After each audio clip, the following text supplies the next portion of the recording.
분양받은 아파트를 매매하여 양도세를 신고하는 경우에 대해서 볼게요.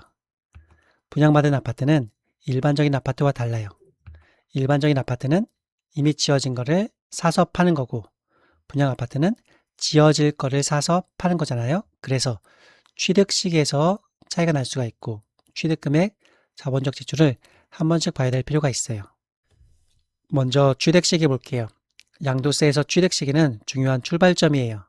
취득 시기에 따라서 비과세가 적용될지 안 될지, 또 양도세율이 몇 프로 적용될지, 그리고 장기 보유 특별공제, 여기까지 영향을 미치기 때문에 중요하게 확인해 봐야 돼요.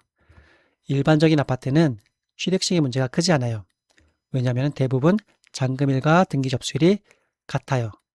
같지 않더라도 며칠 차이뿐이 안 나요. 이래서 큰 문제는 없는데, 분양받은 아파트는 잔금 치르고 나서 몇 개월 뒤에, 며칠 차이가 아니죠? 몇 개월 뒤에 등기 접수되는 경우가 많아요. 이런 경우에는 잔금일이 취득 시기가 되는데 어떻게 확인하죠?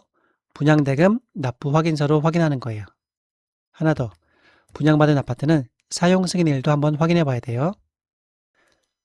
다음으로 취득금액 볼게요. 양도세는 양도금액에서 취득금액을 빼면서 계산을 하죠. 일반적인 아파트의 경우에는 취득금액은 매수한 금액이에요. 실제 거래한 금액, 그 금액이 취득금액이 되는 거고, 분양받은 아파트는 분양계약서상의 분양금액, 옵션계약서상의 금액, 옵션금액, 이 금액이 취득금액이 되겠죠. 그런데 우리 분양금액을 주면서 선납 할인을 받을 수도 있겠죠. 미리 주면서 할인받는 금액, 할인금액은 취득금액이 안 되겠죠. 혹시 늦게 지급하면서 발생한 연체료, 필요경비에 해당하지 않아요. 자본적 지출 부분 한번 볼게요. 양도세에서 비용 처리가 가능한 항목 중에 하나로 자본적 지출이 있어요. 에어컨 설치 비용은 여기에 해당되고요. 비용 처리가 안 되는 걸 수익적 지출, 이렇게 부르고 있어요. 여기에는 도배 비용이 있겠네요. 분양받은 아파트는 분양 금액 말고 다양한 옵션을 설치하잖아요. 그 옵션 금액, 이 옵션 금액은 양도세에서 비용으로 처리돼요. 엄밀히 말하면은 자본적 지출로 처리되는 게 아니라 그냥 옵션 금액 자체가 취득 금액이 돼서 비용 처리가 되는 거예요. 일반 아파트는 나중에 여러 가지 설치하는 것들은 개별적으로 판단해요. 이거는 자본적 지출인지 수익적 지출인지, 예를 들어서 에어컨 설치, 베란다 샤시 이런 것들은 자본적 지출에 해당되니까 비용 처리가 되는 거예요.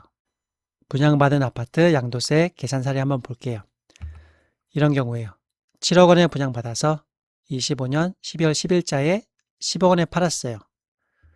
취득할 때 등기 접수일이 언제인지 보니까 19년도 12월 20일자. 그러니까 5년 동안 보유했고 3억 원의 차익이 났어요. 이때 양도세 계산해 보니까 9천만 원 정도 나오네요. 그런데 같은 상황에서 잔금일을 확인해 봤어요. 등기 접수는 19년도 12월 20일자지만 잔금일은 19년도 9월 10일자. 잔금일이 취득 시기가 되겠네요. 그래서 5년이 아니라 6년 보유한 거고, 그래서 세금은 8,700만 원 나왔어요. 아까보다 9천만 원보다 세금이 300만 원 줄었네요. 왜 줄었죠? 취득 시기가 확인돼서 보유 기간이 1년 늘었어요. 그래서 장기 보유 특별공제가 2% 더 공제될 수 있었던 거예요. 네, 오늘 영상이 분양받은 아파트를 매매하여 양도세 신고하는 분들에게 작은 도움이 됐으면 좋겠습니다. 감사합니다.